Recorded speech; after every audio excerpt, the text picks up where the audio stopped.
We just got a package, we just got a package, we just got a package. What the fuck is this? Alright, let's open her up and see what it is. We got a business card, whatever the fuck that is, and poof.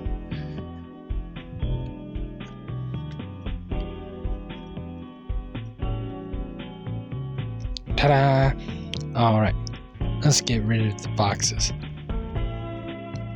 Now, if you watched my video a couple of days ago, you would already know that I got the Ambernic RG505. And now I deleted the previous video that I did on this, and I'm redoing it because now I've had my hands on it for a little bit. I'm going to give you my thoughts. So, first of all, an Ambernic device, or anything similar to it, is an emulation device designed to play old games. Emulation is nothing new. It's been on PC for a very long time. If you do not know what emulation means, this is what it means. Reproduction of the function or action of a different computer, software system, etc. So with that being said, what systems can it emulate? Well, let's find out.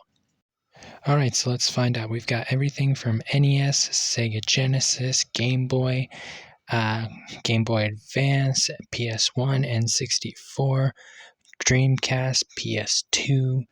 We've got PSP, Nintendo DS, Wii, and 3DS. Those are the systems that it has, as I've shown you. It comes with over 22,000 games pre-installed. Of course, this does depend on which seller you buy it from. If you buy it anywhere else, like from Amazon or from Ambernic themselves, you do not get the pre-installed games. To my knowledge, you can only get the pre-installed games off the Tik Tok Shop or through resellers. Of course, with 22,000 games, there will be plenty to play. However, in case you want to add more, to my knowledge, there are two methods of doing that. One is through the SD card, put it into the computer, put the ROM on that you want to play, put it back in the device, and boom. Now, of course, it's probably not that simple. I haven't done it for myself yet, but you can do it that way. Or, being that it also runs Android, to my knowledge, you can sit there and install the ROMs directly on the device and just move it to its proper folder and be able to play it. Again, I have not done this yet. I am not completely sure. So, if you need to, look up a tutorial. Now, of course, being that it does run Android, you are able to install more games, mobile games specifically, and if they have controller support, you can use the built-in controls. Now allow me to show you the button layout. Right up here we have R1 and R2, Start, X, A, B, Y, the right analog stick as well as R3, L1, L2, select up, down, left, right, the left analog stick, and L3. And of course, the touchscreen. It does have Bluetooth, so if you wanted, you could sit there and use basically any Bluetooth headset or Bluetooth controllers. At the bottom you have the speakers, the micro SD card slot, the power button, and on the side you've got the return button, and this small button right here automatically boots you to the game menu or to Android depending on where you are already. And on the left side you have volume control right here. Looking at it, you can definitely tell that its design was inspired by the Nintendo Switch. However, it is roughly the same size as the Switch console itself, and smaller than the Switch with its controllers on. Now, being that I have had it for about a week now, I guess, maybe, I have already done some personalization.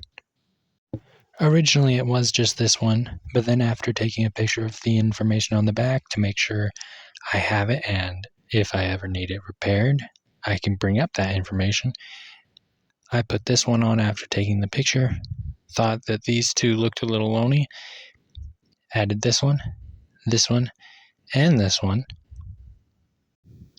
Now, in case you are thinking about getting it, this is the listing that I bought it from. Any other listing may not have the same amount of games on it or may not have the same games on it. So if you buy from another listing, yours may be ever so slightly different than mine. But if you have any questions as to what games are pre-installed, I will be answering those for the, next week, However, I will make a separate video going over some of what I think are the highlights in this, and I won't go through all of the games. However, I will show you some of the ones that I think are very notable.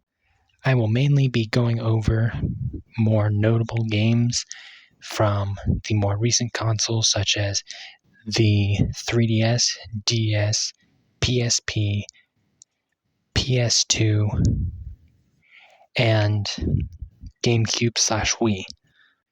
I will mention some games that are pre-installed for older consoles.